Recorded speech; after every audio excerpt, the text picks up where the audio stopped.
Welcome to Create the Best Me. I am Carmen Hecox, a personal development coach, and I am so excited to be connecting with you today. Whether you're listening to the podcast or joining us on YouTube, my goal is to help women navigate through midlife challenges with compassion, inspiration, and empowering conversation. Each week, we'll dive into thought-provoking topics designed to build self-confidence, overcome invisible woman syndrome, and find the courage to create the best version of yourself. I'll also be joined by expert guests who will share the wisdom and insights. So make yourself comfortable and let's embark on this journey together. Well, hello there, fearless midlife trailblazers. Welcome to Create the Best Me. If you are new here, I am so glad you made it here. If you're a returning listener, welcome back to the one and only place where we encourage and empower women in midlife to pursue their dreams and live life to the fullest. My name is Carmen Hecox, and I am your host and personal development coach. Today's guest is Lori Saitz, founder and CEO of Zen Rabbits and the host of Fine is a Four-Letter Word podcast. Lori is an award-winning author, speaker, broadcaster who is on a mission to teach the world to be calm and grounded no matter what's going on. Lori is often sought by high achievers who have a strong drive to be productive, but at the end of the day feel like they're unable to accomplish enough. Lori guides high achievers, entrepreneurs, and business leaders from being stressed and chaotic to living a peaceful and focused and more sabbatical life. Today, Lori is going to share some of her tips and tricks to help us discover how to live a more balanced life. Let's jump into the conversation now. Hello and welcome, Lori Saitz, to Create the Best Me. I'm so happy to have you on. Thanks so much for having me. I'm excited to be here. Hey, Lori, believe it or not, there might be people out there that don't know who you are. Can you tell the listeners and viewers who you are and what you do? Who I am. Wow. So much. Well, so I'll start out with saying that I am the CEO and founder of a company called Zen Rabbit. And like you said, I am the host of a podcast called Fine is a Four-Letter Word. And I am on a mission to teach the world to be calm and grounded no matter what's going on around them. And for some of the people that may be interested in listening to your podcast, when does your podcast air and where can people find you? Yeah, it's a weekly podcast. New episodes are published every Thursday morning. And it's available on all the regular podcast platforms. Like wherever you're listening to this show, you can find my show as well. And are you also on YouTube as well? Not yet. Today you are. There is a YouTube channel, but my show is not on it yet. And I know I've been talking with so many people about how important it is to put it up there. And I'm coming up on 100 episodes, so I have a lot of work to do to get updated. Well, I guess then we can call this your slow open to YouTube. Yes, there we go. Right. Perfect. So the reason why I asked you to come on the show is because I believe that there are many women like me who need to quiet their mind, need to practice gratitude so that they can achieve their goals. And you're kind of an expert in that arena. I am. We've been so conditioned to believe that hard work is the path to success. We've been programmed with that since birth. And so that's what we do. We go to work. Whether it's your own business or you're working for someone else and you work 1 million hours a week and then you come home and do more work, or you come out of your office and you do more work, and 18-hour days, you go to bed still feeling like you haven't accomplished enough. And that if you ever take a break, you're being a slacker, and slow down, relax, recharge. I'll do that when the work is done, but the work is never done. And that is what leads to all the burnout and overwhelm and stress that we see around us. Yeah, and I think that it doesn't matter whether you're passionate about what you're doing, you can still be a victim of being burned out. Yeah. Yeah, I've been there myself. I mean, this is the irony of it, right? I teach people how to tap into feeling gratitude, finding their inner voice, doing meditation, like doing all the things so that they don't feel like that. And yet at about this time last year, I was running my business, doing all the things, not getting the results that I thought I should be getting. I'm putting should in air quotes. So my solution to that was to do more of them. It's not working, so let me do more of it. And that didn't work either. And then I finally woke up and then went, wait a second. I'm doing all these things. I'm not getting where I think I would expect to be at this point, and I'm not having fun. I'm done. I'm done doing all the things. I still loved my business. I wasn't giving up on it, but I decided that I had to stop and take a sabbatical, is what I called it, to go have fun. Because I believe that life is about experiences and having fun. Like that's what we're here for.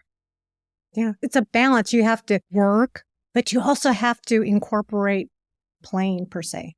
Playing, having fun, doing something outside of work. And in my opinion, I think it's to build up your creativity, because creativity comes from engaging in something that's totally not even related to what you're doing. Absolutely. It's actually required for success. That's the piece that we have wrong. We think it's all about work, work, work. But that play piece, that time to recharge, that is actually required for true success. Yes, you can, everybody has their own definition of success. You can reach financial success or like the pinnacle of the business world by not doing those things, but at what cost? How are you physically, mentally, emotionally? What do your relationships look like when you get there? And are you fulfilled by that? Most people would say no. So to have true success, which is joyful, you have to take that time to recharge and to play and to give yourself like time to do nothing. I just finished reading this book called Stolen Focus by Johann Hari. And in it, he talks about the criticalness, is that a word? How critical it is to have that time, to allow yourself that time to do nothing, because that is when you get creative. That's when ideas come to you. And just like sitting and literally doing nothing, like staring out the window, sitting on a beach or at a park or whatever it is, certainly not on your electronics, and just allowing yourself thoughts to come and go. And that's when that creativity and bubbles up. And that's when you also can be more focused when you go back to actually do something. And that's really interesting that you say that, because I was telling my husband, I need a whiteboard or something in the shower, because that's where my inspiration comes. I'm in the shower, the water is hitting me, and all of a sudden it's just like these thoughts just come skyrocketing into my head. Yeah. Yeah, that's great, because you're allowing yourself the freedom. A lot of people talk about getting great ideas in the shower, or when they're out for a run, or when they are doing things that allow them to be unfocused. So can you tell us about your journey and how you became a transformational coach? Yeah, I'm not a big fan of the word coach, but I use it because that's what people identify, like they understand that term. I really see myself more as a guide or a mentor, but most of the time mentors don't get paid and I do. So I guess yeah, there's that. Well,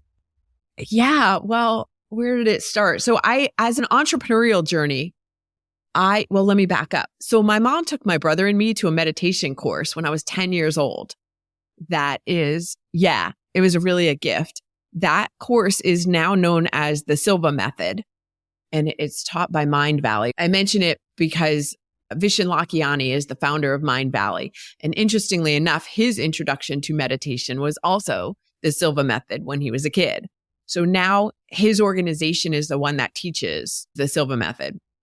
I don't have any association or affiliation with them, just throwing it out there. I'm actually going through it right now again, like going through the course as a refresher. Anyway, so I had this background, but I didn't practice it. I got this foundation, but then I never practiced meditation consistently for like the next 35 years. So, I started my first business in 2003, and I was making a product called the Gratitude Cookie. which is based on a family recipe, kind of a cross between a butter and a sugar cookie. And my background, it has been in marketing. I took this product and marketed it as a way for businesses to say thank you to their clients and the referral sources. 11 years of running that business, couldn't scale it the way I wanted to. And if I'm being truthful, I say I couldn't scale it. I couldn't get it profitable. All right, let's just be honest here. Couldn't get it to turn a profit. So it was more like a hobby as opposed to a business, even though it was intended to be a business. Yeah, that's what my accountant said. No, I was working it like a business though. It just wasn't, I couldn't. Yeah. Anyway, in hindsight, there were things I could have done differently. Of course, we can see that. But so I decided to shut it down. And at that same time, my mom was diagnosed with an acute form of leukemia and passed away 6 weeks later. And that's when I started looking. Yeah, I mean, so much packed into that time frame. And so here I am mourning the loss, I'm not a big fan of this term loss when somebody passes away, because I believe they're still there. I didn't lose them.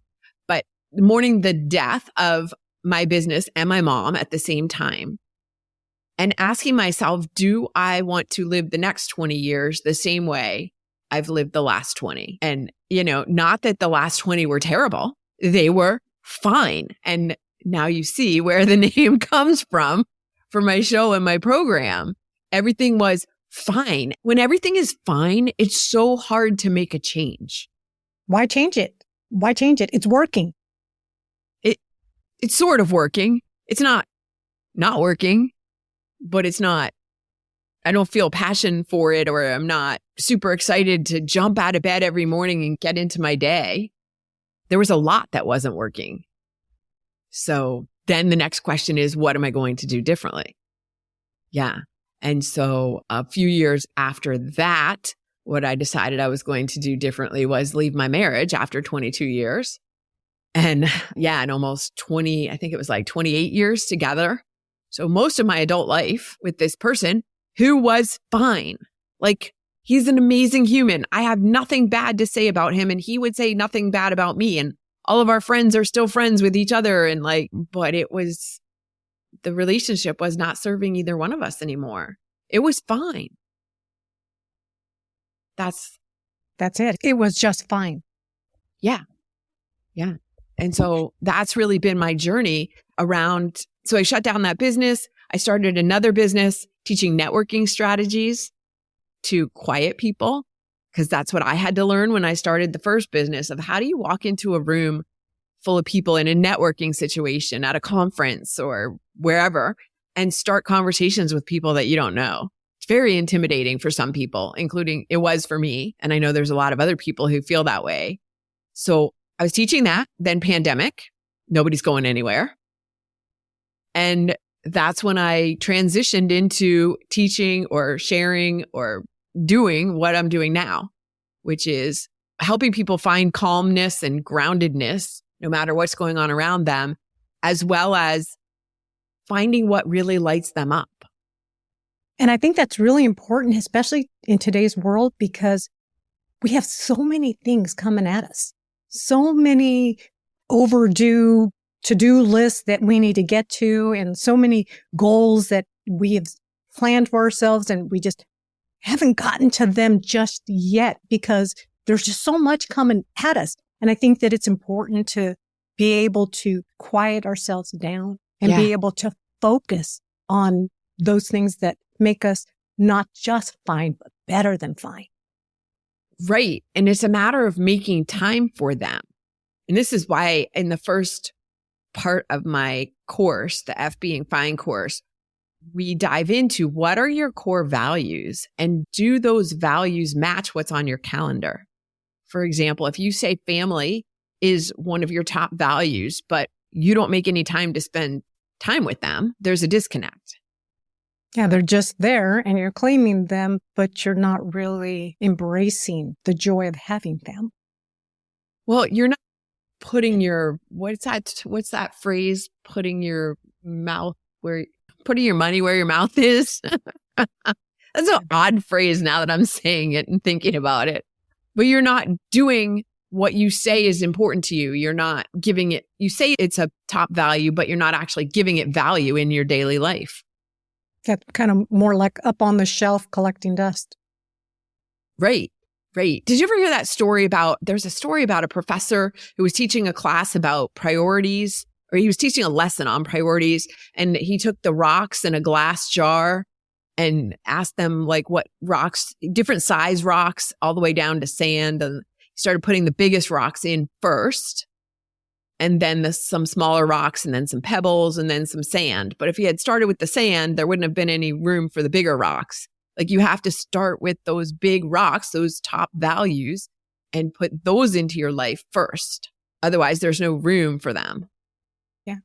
It's kind of like we all live the dream. We say, oh, I'm going to get married. I'm going to have children and I'm going to have a job. But most of us, I would think that most of us probably spend more time with our job as opposed to the things that we told ourselves, I'm going to get married. I'm going to have children and I'm going to have a job.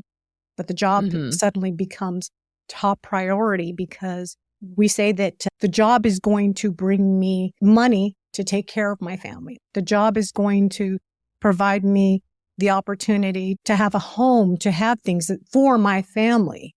Right. But then the job kind of becomes the number one thing. Right. Yeah. It's a means. You start out looking at it as a means to an end, but it becomes it becomes the main thing.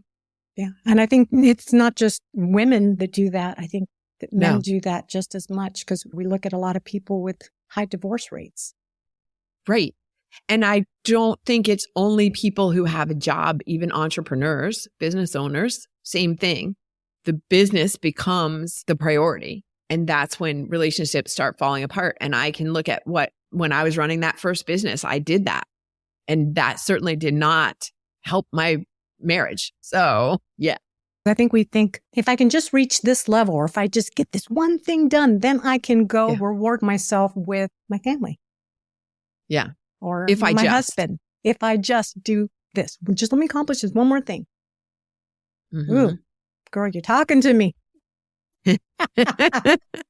Yeah. I mean, when you stop and think about it, it doesn't make any sense.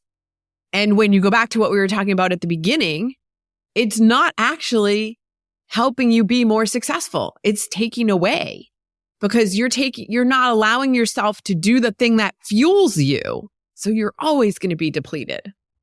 Sucks the joy out of where you thought that the joy was going to come because I want to do this. This is what resonates with me. This is what gives me joy. But then you're putting in too much into that the joy no longer lives in that desire. Yeah. Yeah. I've never been a professional athlete or really even a sort of amateur athlete, but that when you are playing the game for the joy of it, when you turn professional, then it's not as much fun anymore. I mean, it happens a lot. It can still be fun for some people, but for a lot of them, it now is a job and it's not fun anymore. And I think it's maybe because you start competing with others. Or you start holding a certain standard. This is where I have to be at. And if you can't reach that, or maybe your body just can't do that. The joy's gone. Yeah. There's no passion behind that sport anymore. I mean, I don't. Yeah. Perhaps. Yeah. So you talked about the first part of your program is aligning your values. Right. In the first session, we work on values and how to make decisions, how to make good decisions. But we start with that values thing. So in my program, there's, so it's called F Being Fine, but under that, there's a framework is called the Trilogy for Success. And the trilogy is gratitude, connections, and courage. So we get into the whole concept of gratitude and using gratitude as a way to see the world. Gratitude. So a lot of us I think babies are born naturally grateful. Do you think? I think so. They're happy. They come out crying.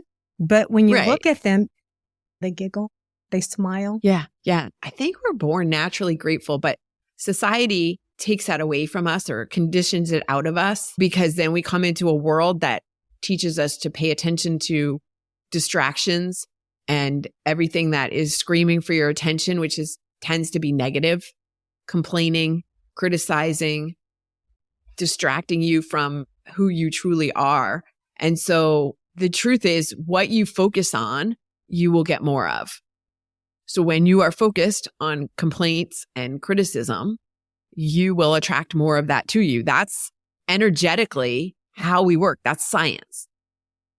So when you are finding gratitude, you will be in a state where you're attracting more of that to you as well. So so how do you become a more naturally grateful person if that's not your nature? You know, it's been trained out of you. You're out of practice. How do you get into that habit? I do believe gratitude is a habit. So just yesterday or the day before, I saw an article on Yahoo News about Rick Allen, who's the drummer for Def Leppard. Are you a Def Leppard fan? I am.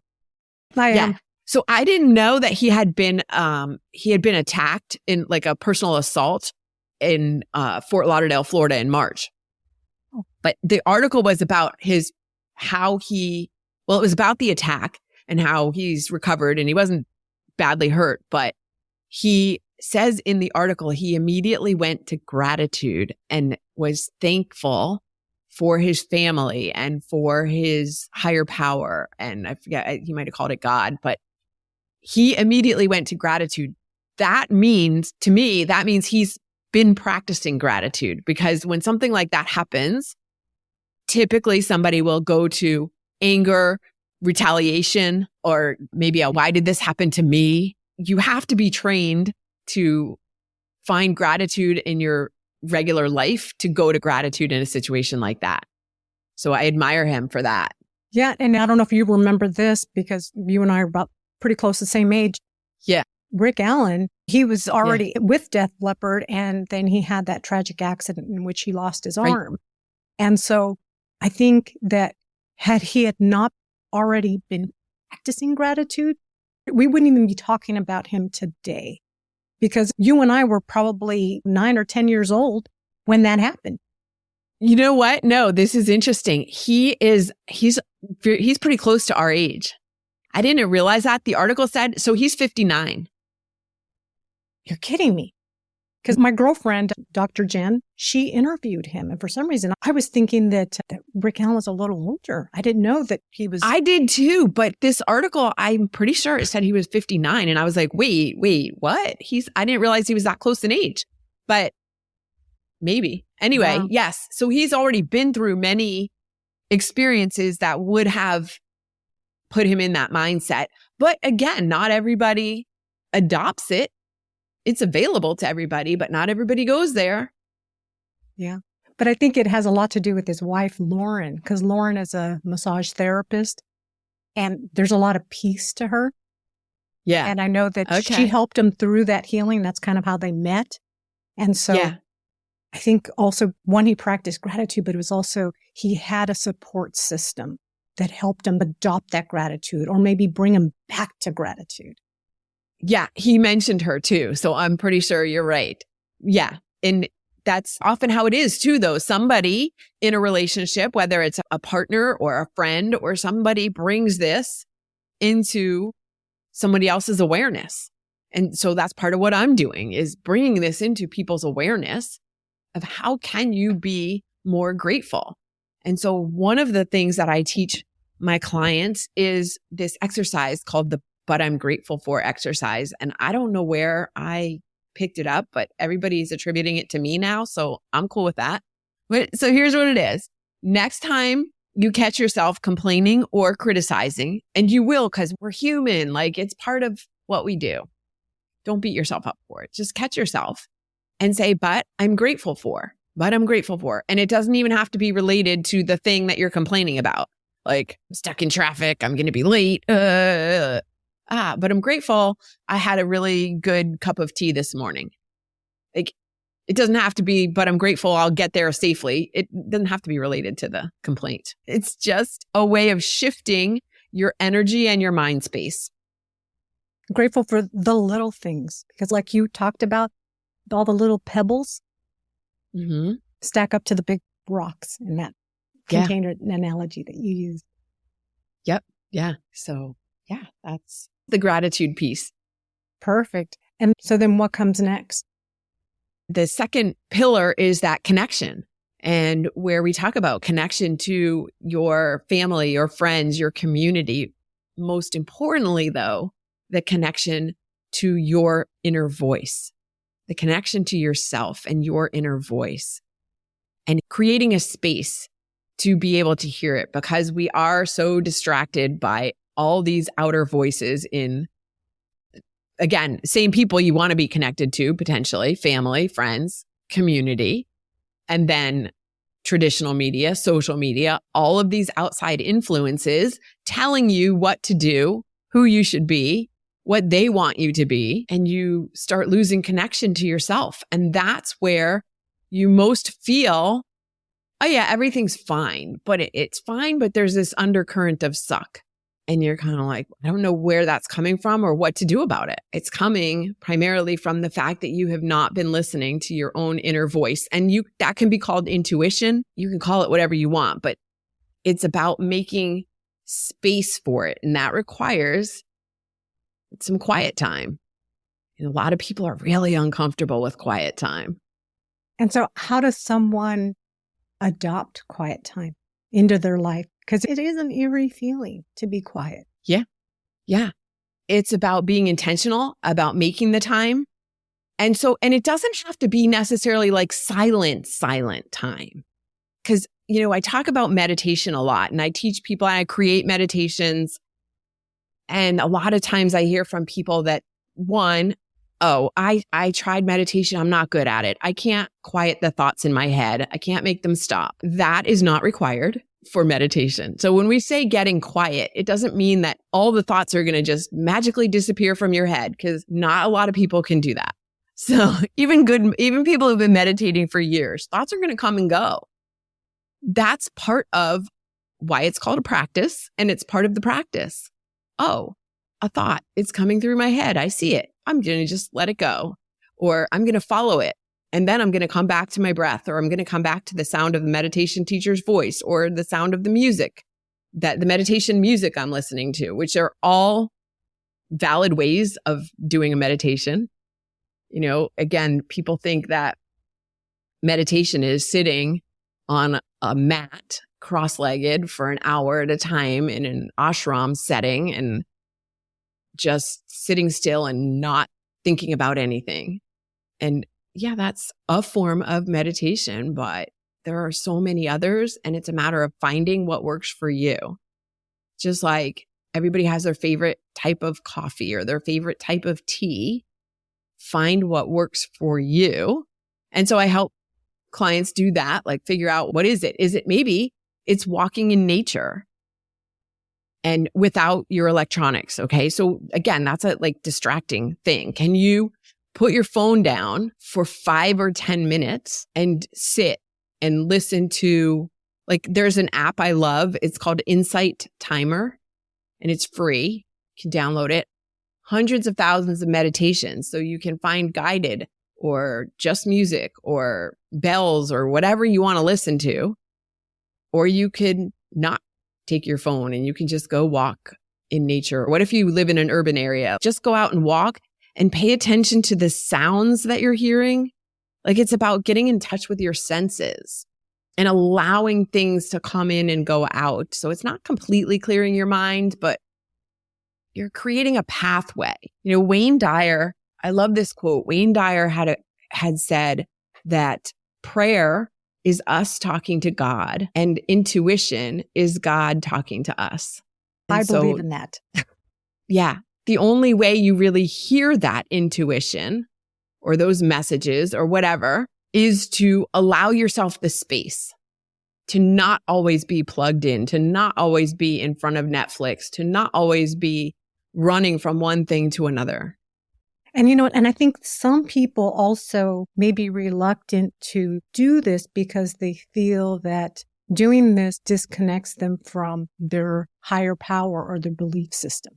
Mm-hmm. Meditating or anything, because they're like, oh no, it's against my religion or something. But this is the way I perceive it. I perceive it as, like you said, Wayne Dyer said that when you quiet yourself, you can hear messages, either whatever your belief system be, whether your intuition, whether getting into that particular part of your brain that we don't use, or whether it's God saying, this is what you do next. Yeah.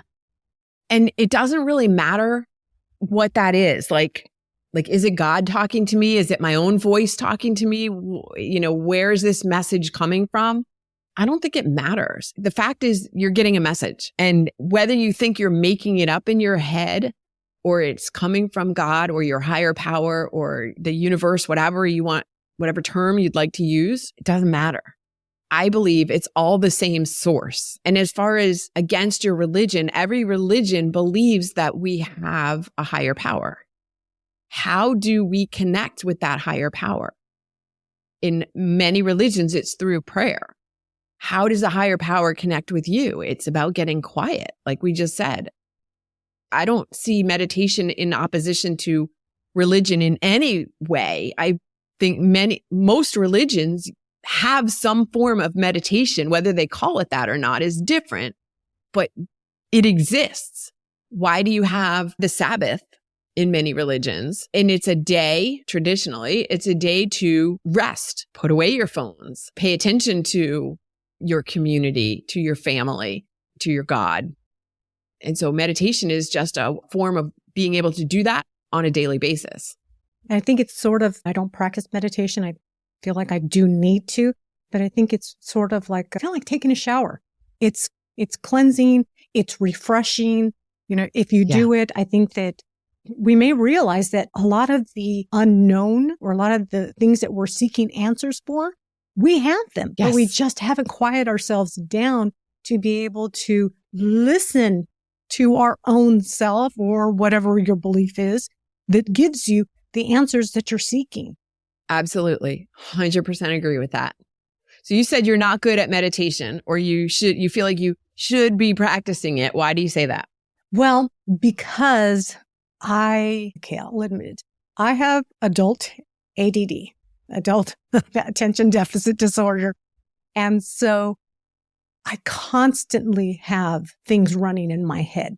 It's hard for me to get quiet because, for example, when I go to bed, sometimes I get woken up because the things just wake me up because it's always busy. And so the only way for me to be able to quiet down is I need to take my medication. I take medication for my ADD. And so when I'm on my medication, it just allows me to be able to focus on one thing at a time. And so when I try to quiet myself from all interruptions, whether it's the internet, the TV, everything, I feel like there's more thoughts racing in my head. As opposed to when I've heard of meditation, it's just kind of like a brain dump, quiet. Yeah. And so if a thought pops up, you're supposed to, no, this is my meditation time. Push it away because this is supposed to be my quiet Zen time. That's the biggest myth around meditation, or misconception, or both, is that that's not necessarily true, that you have to shove the thoughts away. You can allow them to float through. You don't have to do it in silence either. This is why I love guided meditations, because the guide, the voice, the meditation teacher's voice, you could be paying attention to that. So you're still doing something, but you're not being bombarded with all the thoughts. And the thoughts, again, they'll still come and go. But part of what makes you more focused when you're out of a meditation, when you're doing something, trying to be productive, is that practice of catching the thoughts. When you're in a meditative, you're doing a whatever, guided meditation, whatever, and the thoughts are coming in and you're going, oh yeah, I see that thought. Oh, I'm going to come back to the meditation teacher's voice. I'm going to come back to thinking about my breathing, focusing on the breath coming in and going out. Every time a thought comes, and it could be every 3 seconds, but every time, and you refocus yourself to what you would prefer to be paying attention to, and you refocus when you're out of a meditation and you're trying to work on something, you have now trained your brain to keep refocusing back on what you're working on, and it makes you more productive. Okay. Because like I said, when I feel like I am getting the most thoughts is when I'm in the shower. And so I told my husband when we first got married, we've been married almost 12 years. I said, you know what I want? I want a fountain. I want a fountain because there's so much peace in that water.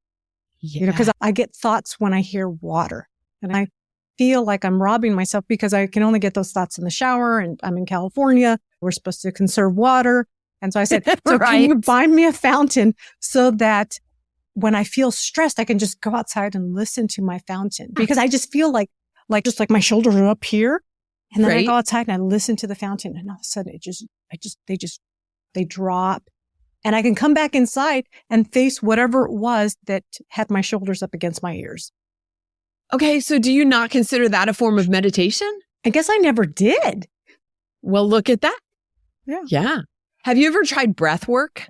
I have a Samsung watch. No, I'm not promoting for Samsung, but I do have a Samsung watch, and there is a stress app on it.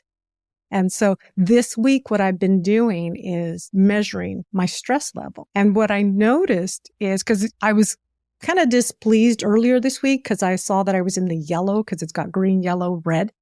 And I was in the yellow, and I'm like, I am not stressed out. What should I be stressed out about? I'm not stressed out. And what I noticed is, because I was preparing I knew I was going to meet with you and what we were going to talk about. And so I thought, I'm going to do some breath work. And so I started focusing on my breath while I'm running the app on my watch. And I noticed that if I don't look at it and I focus on my breath, when I look at the results, I'm in the green. Yeah. But when I'm looking at it and just like kind of sitting there, just waiting for it to finish measuring my stress, I'm within yellow and red, and it comes out to where I'm in the orange. And so I noticed that the breath work, focusing on my breath, keeps me in the green. And so I thought, you know what? I need to put this on my calendar to take a little time out and do some breath work. Yeah. When you're focusing on your breathing, even for just 3 minutes can have a big impact on your whole physiology, your mental and physical, how your body is working. You're oxygenating your brain and your blood system, and everything is getting calmed down. Your nervous system is just like, okay, all right, calm down. It's all good. In just 3 minutes. Because that's another thing I hear a lot of times is, well, I don't have time to meditate. Because people think you need to do it for an hour a day or longer. And you don't. Even 3 minutes. I mean, 5 minutes, 10 minutes, 20 minutes is better, but you're still going to get results. I mean, come on. Who doesn't have 3 minutes a day for yourself? That's nothing. Yeah. And yeah, there's so many really good breathwork programs now, especially, which I like recommending for people who do have trouble getting quiet, who maybe have been diagnosed with ADD or ADHD. Breathwork is a more active way of just clearing your whole system. I interviewed this guy. He's actually, we've become friends. His name is Leland Holgate, and he was episode 85 on my podcast. And he talks about how he has a breathwork program that he's developed, but he talks about how breathwork physically healed him. He was in a boating accident and he was quadriplegic. Doctors told him he needed to deal with it, learn how to manage. And his physical therapist that was assigned to him in the military was a yogi. And yoga is more about the breath than the postures. It's both, but it's much more about the breath. 2 years later, he was fully functional because of breath work. Amazing. Yeah. And so now he's developed his own program, and you don't have to be a quadriplegic to use it. Yeah. And I've been thinking about this because I interviewed another lady named Karen Church, who is a wellness coach. And she just talked about how eating the proper foods heals your body. And so I've been thinking about the interview I had with her. And then I thought, you know what? Before medicine, our bodies, our ancestors, their bodies healed themselves in whatever it was. And so our bodies are an amazing science because it can heal you as long as you use it the way it's supposed to be used. Breath work reduces your stress, Eating the proper foods heals certain organs or helps like the filter function properly, and you start to feel better. Right. And when you put yourself in the right environment, I mean, all of these things are factors. And when I say the right environment, like put yourself around people who think bigger thoughts, who are more positive and not, always woe is me, the Eeyores of the world. When you hang out with people who think more joyfully, you become like them. And it's good for not only good for your mental health, it's good for your physical health.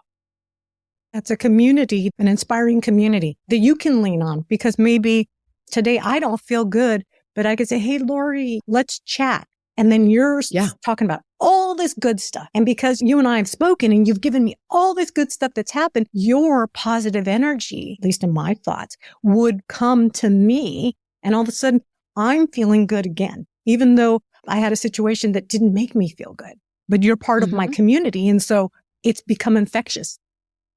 Yeah, absolutely. That's how energy works. And yeah, I was going to say something, but I don't want to get all controversial about energy and infection. But that is how it works. Energy is transmitted, and it's very strong when you're physically in somebody's space. It's like when you walk into a room and you could just feel like something's off here, or it feels really good. You can feel it even when you're not physically present, when you're on a Zoom screen, when you're talking to somebody on the phone and you're not physically in their space, you can still feel. Energy does not require physical proximity. Yeah. Or if somebody comes to me and they're like, this is bad, this is bad, this is bad, because they're around people that have that negative energy. What I always tell them is I say, hey, you know what? Go on Netflix or whatever platform you have and find the most dumbest movie out there. I mean, slapstick, funny, dumb, because you need to laugh and you can't surround yourself with the people that you need to be around. So put it on the TV. I mean, that's always my medicine. Yeah. Well, remember back in the day, there was a guy named Norman Cousins, and what was his book? He had The Anatomy of Illness, but he had something that was about laughing, like how laughter was the best medicine, something to that effect. But yeah, it's and it's true. It changes your physiology. Yeah, and that's why the entertainment community does make these stupid movies, because we need them. Because sometimes we just need to laugh, and it needs to be something that is just going to guarantee a laugh. Right. Yeah. So you have two programs. You have F Being Fine and Custom Meditation. I do create custom meditations, customized gratitude meditations. So the way these work is that I have my clients fill out a form and it asks a whole bunch of questions, but the main piece of what I'm getting at is what has happened in the past that you're grateful for. What do you currently have in your life that you're grateful for? And what are you manifesting, or what goals are you looking to achieve? And then I put together the meditation. I put healing frequency music underneath the guided part. And I'm taking people through feeling gratitude, because we can be grateful. Like, we can go through the motions and say, yeah, I'm grateful for my family. I'm grateful I have a warm bed to sleep in. You just like go through it, but without any real emotion or feeling attached to it. Okay, that's better than not acknowledging. At the same time, the feeling is what magnetizes, is what like really elevates your energy. So I take people through feeling, remembering what it felt like to have those things in the past, those experiences or those physical things, whatever it is. And then what does it feel like to have them right now? What you have in your life what can you feel grateful for? And sometimes people are like, but I don't know what gratitude feels like. I'll tell you what gratitude feels like joy. Most people know what that feels like. So it's the same. Feel it right now, what you feel. And then let's apply that same feeling to what you are manifesting. So a lot of people have trouble. How do I feel gratitude for something that hasn't come, I don't have yet? It's that feeling gratitude for it as if you already have it, that magnetizes it, that makes it come to you faster. It's that feeling.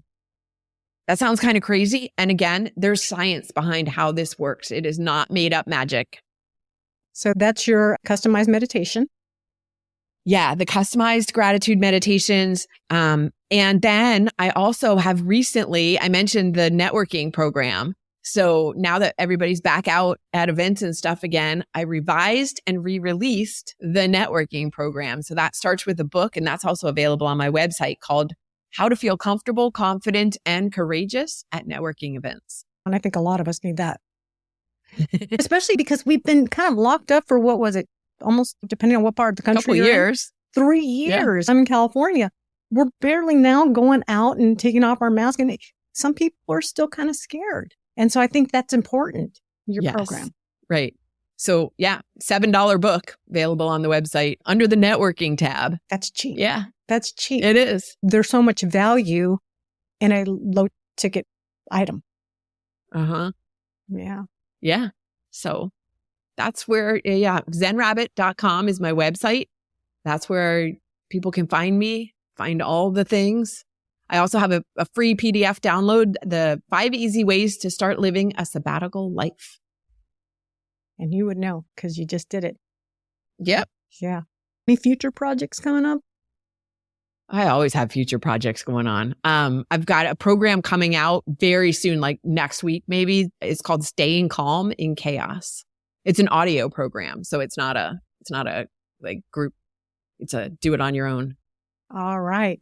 Well, Lori, thank you so much for coming on the show. I will make sure to include all of your links to all your programs and how people can find your podcast, how they can find you on the web, and my show notes. Awesome. Thank you very much. Don't you just love Lori's energy and smile? This was an amazing interview. Lori has so much wisdom and insights. I think I'm going to have to ask her to come back on the show. I felt like a sponge just soaking up all her valuable information. Lori's information, along with today's transcripts, can be found at createthebestme.com/EP022. If you're interested in learning more about meditation or being fine, I strongly encourage you head on over to zenrabbit.com. And when you're done listening to this episode, why don't you head on over to Fine is a 4-letter word podcast. Lori publishes a new episode every Thursday, just like me. Again, thank you, Lori, of Fine is a 4-letter word podcast and Zen Rabbit for sharing your valuable teachings and insights with us. If this episode resonated with you, please hit the subscribe button to stay updated. Join me next week when we'll dive into topics of relationship changes in midlife.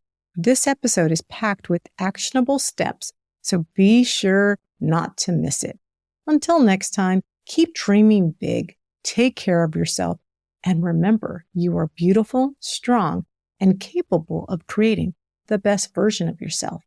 Thank you for watching. Catch you next time. Bye for now.